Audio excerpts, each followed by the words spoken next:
मी विकास साहेबराव कदम, राहणार 268 गंगापुरी वाई. मला इथे येण्यापूर्वी डायबिटीसचा फार मोठा त्रास होता.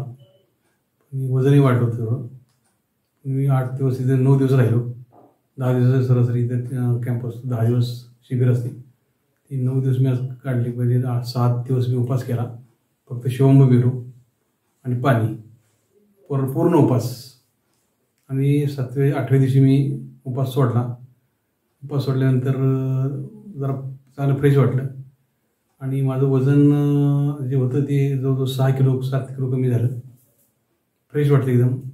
कंबरची पट्टेसुद्धा माझा कंबर एकदम ढिली झाली आणि तब्येतही एकदम सुटसुटीत वाटते, फ्रेश वाटते एकदम. आणि एक प्रकारचा आळस होता तो सगळा निघून गेला. आता ते डॉक्टरने सांगितली पथ्य तेवढी पाळली मी आपलं पुढचं भविष्य चांगलं राहील असं मला वाटतं. वर्षातनं एकदा कमीत कमी आलं 10 दिवस. शरीर शुद्ध होतं. सगळ्यात महत्त्वाचं म्हणजे शरीर शुद्ध होतं आणि आपल्याला फ्रेश वाटतं.